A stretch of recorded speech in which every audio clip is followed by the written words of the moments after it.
Como posso recuperar o controle sobre mim? Outra criança, um menino de 10 anos, desapareceu outro dia.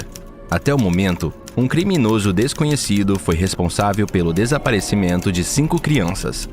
A cidade está muito alarmada e as outras autoridades decretaram toque de recolher. A polícia se recusou a comentar. Os moradores começaram a patrulhar as ruas, mas sem sucesso. Jornal Minneapolis Times. Mesmo que muitas pessoas achem estranho, Jessica ainda amava seu trabalho. Ela se sentia calma no antigo crematório, cercado por urnas cheias de cinzas, o velho Billy e uma nuvem de fumaça. Ela poderia passar horas vagando pelas longas fileiras de columbários, lendo histórias de vida de pessoas nas placas ao lado de suas urnas. Foi a primeira vez que Jessica explorou a sala que abrigava as urnas orçamentárias, que haviam sido depositadas pelas autoridades municipais. No meio da noite, um som estranho e alarmante pôde ser ouvido, vindo daquele quarto. Amaldiçoando sua curiosidade, Jessica pegou uma lanterna e desceu o corredor escuro em direção ao estranho barulho do chocalho. Mas ela não conseguiu ver nada além da fileira de urnas idênticas. Ela estava prestes a sair quando, no canto mais distante da sala, ela percebeu movimento. Foi um pequeno movimento, quase imperceptível no escuro, e se não fosse por seu nervosismo, Jessica nunca teria notado. Chegando mais perto, Jessica descobriu uma urna velha e surrada, deitada em seu lado. A única parte suspeita era que a urna estava dentro de uma gaiola de metal, trancada com um cadeado pesado. Deixando a cautela de lado, Jessica estendeu a mão através das barras. Então ela ouviu um sussurro vindo da urna. Ela recuou surpresa, acidentalmente enganchando a tampa da urna e liberando uma nuvem de cinzas que voou bem no rosto dela. Jessica espirrou de surpresa e de repente sentiu como se estivesse perdendo a consciência. Sua visão dobrou. Tudo ficou embaçado. Parecia que a escuridão estava se adensando ao redor da urna, tomando forma. Jessica sacudiu a cabeça bruscamente, tentando esclarecer a estranha imagem em sua cabeça. Ela rapidamente apoiou a urna, saiu correndo do columbário, disse a Bill que seu turno havia acabado e correu para casa. Ela foi dormir. Jessica percebeu que o seu cansaço a estava apenas fazendo imaginar coisas. Ela se lembrou exatamente de como chegou em casa, tomou banho, lavou o cabelo 3 vezes para se livrar dos vestígios de cinzas restantes e foi para a cama. Não ficou claro quanto tempo havia passado, mas quando Jessica abriu os olhos... Impossível!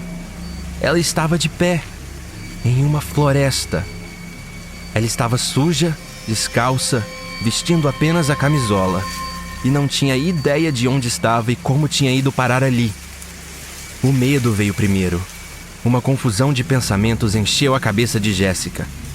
Mas então sua razão voltou. E Jessica decidiu pensar em tudo mais tarde, quando ela voltasse para casa, sã e salva. Porém, ela não tinha certeza se sua casa estava segura por mais tempo. Ela não conseguia se lembrar de como havia chegado em casa. Ela acordou com um telefonema pela manhã. Uma voz educada informou que ela era esperada na delegacia. Não que Jessica fosse contra ir à delegacia, mas... Sentada em uma cadeira dura em uma sala de interrogatório, Jessica só conseguia pensar em quão insana a situação era. O investigador se apresentou como Sr. Jones. Olhando Jessica diretamente nos olhos, ele disse a ela que uma criança havia desaparecido na noite anterior. Um menino de 10 anos. Ele tinha sido visto pela última vez perto da floresta, junto com uma garota de branco. A testemunha identificou a menina como Jessica. Ela poderia dizer a ele onde esteve na noite passada? Jessica mentiu. Ela disse que passou a noite inteira na cama, porque... Bem, o que mais ela poderia ter dito a ele? A verdade? Que ela acordou na floresta e não se lembra como tinha ido parar lá? E então aconteceu de novo. Ela saiu da delegacia e... apagão. Quando ela abriu os olhos, ela estava de volta em casa. Jéssica não conseguia se lembrar de voltar para casa. Então aconteceu de novo a caminho da loja. E novamente no columbário, bem no meio do seu turno de trabalho. Jéssica pensou que ela estava ficando louca. Devagar, mas com certeza. Seus lapsos de memória aconteciam cada vez com mais frequência. Era como se alguém estivesse apenas cortando pedaços da sua vida. Ela tentou anotar o que conseguia se lembrar em um caderno, mas as páginas estavam sendo arrancadas. Ela tentou se fechar dentro de casa, mas isso também não ajudou. E a sensação de que outra pessoa estava controlando seu corpo estava ficando cada vez mais forte. Assustada com preocupação e medo, ela olhou para o espelho e, em vez do seu reflexo, ela viu ele. Um monstro aterrorizante formado de sombras. Uma cria dos pesadelos mais sômbrios de Jéssica. Ele sorriu e acenou para ela com o dedo. E as pernas de Jéssica avançaram contra sua vontade. Essa foi a gota d'água. Ela precisava de respostas, agora mesmo. Então Jéssica foi para onde tudo havia começado. Para o crematório. Para Bill, que sempre tinha as respostas para qualquer pergunta. O velho perguntou: "Você tocou na urna?" Jéssica não sabia por quê, mas ela respondeu não. Então Bill contou a ela uma história. Alguns anos atrás, havia um criminoso na cidade que sequestrava crianças. Quando o maníaco foi finalmente capturado, 5 crianças já haviam desaparecido e todas haviam sido usadas para algum tipo de ritual místico. Quando foi pego, o criminoso gritou que ainda não tinha acabado e que, um dia, alcançaria a imortalidade. Ele foi condenado à prisão perpétua, mas algo aconteceu no caminho para a prisão. Até hoje, ninguém sabe exatamente o que foi. Tudo o que ele disse foi: "Deixe-me ser cremado." E morreu, de repente. A polícia não conseguia descobrir. Eles entregaram o corpo para ser cremado. Então o velho Bill trancou as cinzas em uma gaiola de metal e a escondeu. Ele realmente acreditava que o homem tinha se envolvido com feitiçaria. Jéssica deixou o crematório com a compreensão clara que a situação estava muito ruim. Então ela desmaiou de repente, bem no meio da rua, e acordou na floresta novamente. Ela não sentiu nenhum medo, apenas a histeria silenciosa de alguém que se resignou ao destino do seu pesadelo. Seus braços e pernas estavam cobertos de sujeira e pequenos arranhões, como se ela tivesse acabado de passar por um monte de arbustos, ou como se uma pessoa pequena tivesse lutado contra ela na tentativa de se libertar. Jéssica olhou para as sombras ao seu redor. Ela quase podia sentir o mesmo monstro terrível observando da escuridão, puxando as cordas presas a seus membros e rindo. Ela correu, um único pensamento passando por sua cabeça: "Eu preciso sair daqui o mais rápido possível." Mas como? Ela não se sentia mais segura em sua casa, porque seu inimigo não estava fora, mas dentro. Seu inimigo estava em seu próprio corpo. Jéssica não tentou se esconder. Ela queria ser vista. Então, quando o carro da polícia parou ao lado dela, ela nem mesmo se moveu. O Sr. Jones desceu do carro e perguntou se ela estava bem. Jéssica estava tão cansada que ela apenas lhe contou tudo ali mesmo, no meio da estrada, descalça e sujo. Ela esperou que ele risse, a levasse para um hospital psiquiátrico ou simplesmente a mandasse para a prisão, mas o Sr. Jones a ouviu com uma seriedade inesperada. Então, ele disse que já tinha ouvido uma história semelhante, há alguns anos. Eles pegaram um lunático que pensava que era um feiticeiro, mas muitos não sabiam que ele não estava trabalhando sozinho. Houve um jovem que, como Jéssica, afirmava que estava sofrendo de desmaios. E dessa vez, tudo acabou bem. Desta vez, eles sabiam onde ficava o covil do feiticeiro e seriam capazes de derrotá-lo. Jéssica não estava mais sozinha. O policial pediu a Jéssica que desenhasse um mapa detalhado de onde ela havia acordado na floresta. Ele então disse a ela para ficar em casa e esperar. Tudo iria acabar em breve. Jéssica concordou e pediu para ser algemada à cabeceira de metal de sua cama, por precaução.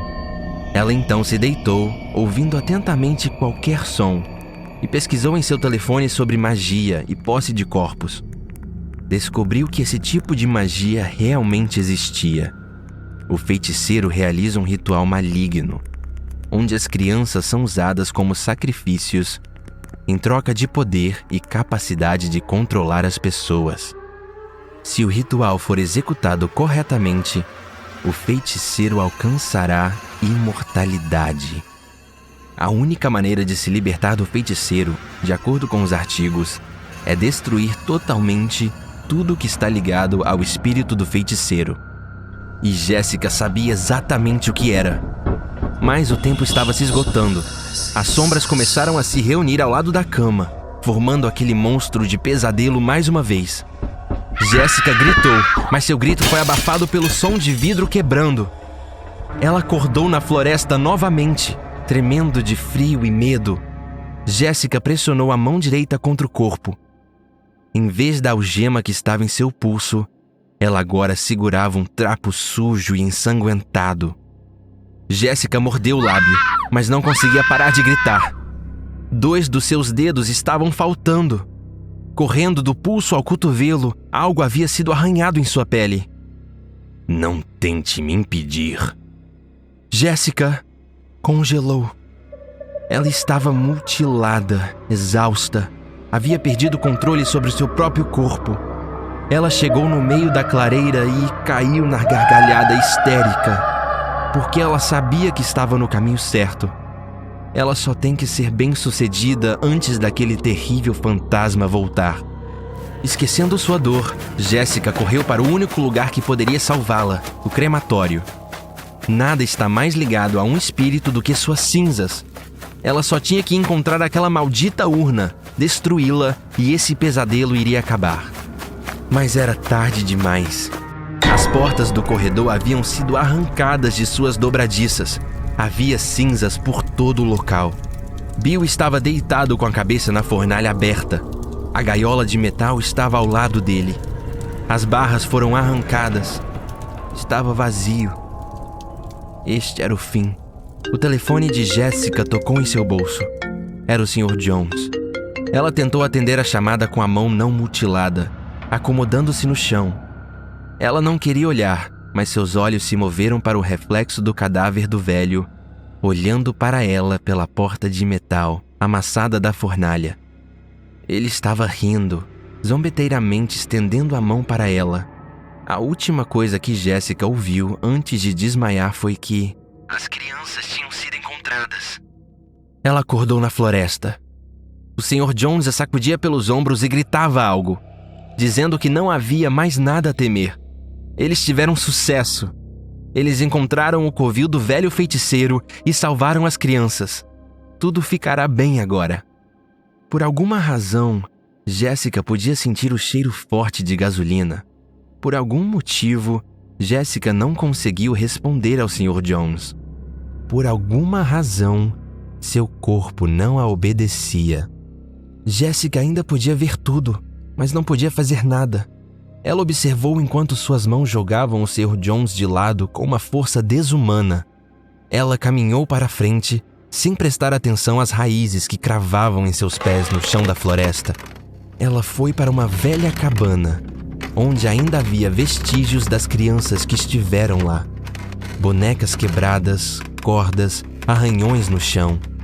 Ela acendeu um isqueiro e tudo explodiu em chamas.